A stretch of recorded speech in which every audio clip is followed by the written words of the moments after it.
Father Christopher, thank you for joining us. It's a pleasure to have you on the Progeny podcast. Considering you are a priest, what made you get into studying and lecturing about Islam? It started really with Fatima, Lady Fatima, because I was researching Hussein, and of course you have to then read about his mother. Yeah. And I was quite shocked that there's so much devotion to Fatima and so little written about her. She was a real person and played a fundamental role in the very start of the preaching of the Prophet. And therefore you can't just have holy books about her. You need to discover who she was. So I decided to do my doctoral thesis on her. And I produced what I hope still and think still was the first real biography of Lady Fatima. I mean, in a Western language, but based on the Arabic sources. And your second book is on? So the second book is really, in a sense, a bit of a joke, in that there was a group of us in Rome, professors.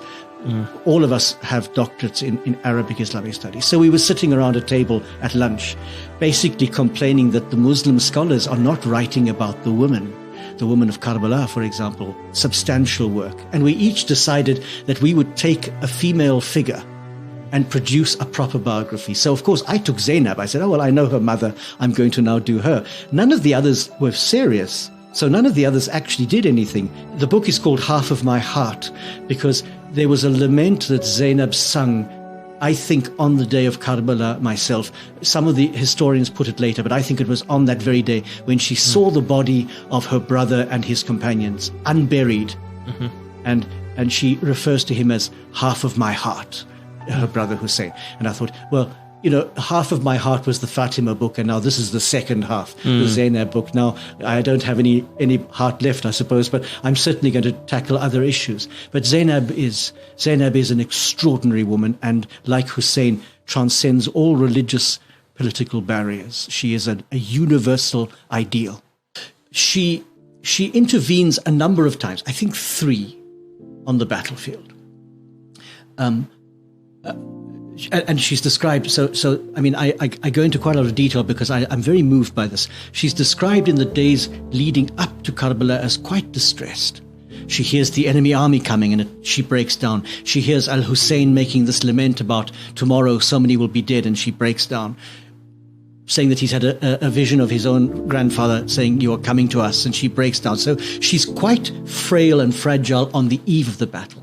But on the day of the battle, there's a remarkable change, and even the Sunni authors record that she looked like the sun rising as she came out onto the battlefield. And 3 times she walks out of the women's tents right into the middle of the fighting, one to intervene when her nephew is killed. So Ali, the oldest of Hussein's sons, he's killed. A second time she comes out to chase after this little boy at Hussein's command, and she can't catch him. He's too fast for her because he wants to fight with his uncle. And a third time she comes out to challenge the men killing Al-Hussein.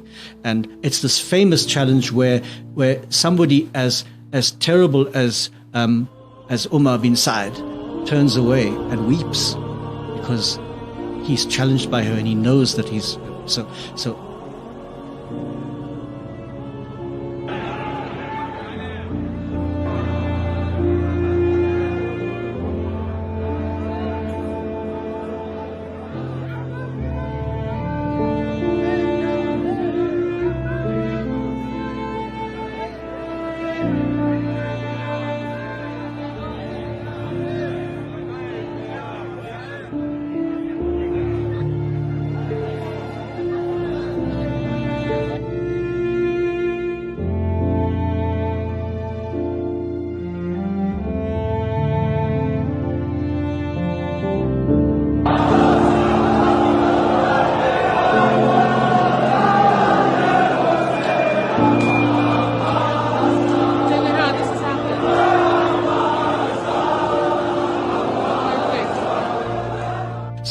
So in that sense, she is of great importance, but even more important after the battle because, and this is where I get into trouble, because she was for a short time the leader of the Ahl Bayt. There's no doubt about that. Young Ali bin al-Hussein was much too sick to function immediately after the battle. And his life, in fact, is saved twice. She saves his life later on in the court of where they're before Ziyad, but that's later on. It's that period of days after Karbala, from the journey between Karbala to Kufa to the court of Yazid, to Damascus. That period, however long it was, and it's difficult to know how long it was, when they were being interrogated and ill-treated, she was the pole around which everything revolved. Absolutely. And there's a particular moment where her nephew, Ali bin al-Hussein, says to her, "Be quiet now, let me speak." And that for me is the moment when he takes his place as Imam. He's Imam, but when he actually takes his place and takes over leadership of this group. But until then, it is Lady Zainab. And I always defend this by saying, she's not a woman with masculine virtues. Bravery is not a masculine virtue, it's a human virtue. So we don't want to say she was as good as a man. That's a terrible thing for me. She was an extraordinarily powerful woman who betrayed all the great virtues. By betrayed, I mean showed forth all the great virtues that are equally right in women as in men. Bravery, courage, the ability to speak with great articulation against injustice. And in a sense, she functioned as the leader of the House of Islam. Now, I mean, of the Ahlul Bayt. So I then said to some scholars, could she be said in a sense to have shared in the imamah? So I got into a bit of trouble there. Yeah. And I understand. Yeah, because because the imamah is something more than that. But she certainly possessed some of the qualities that are crucial to imamah. She did. Without being imamah, without having the legal power and the jurisprudential power of the imam. She had some of the qualities that are necessary for the imam to function. Of that I'm sure.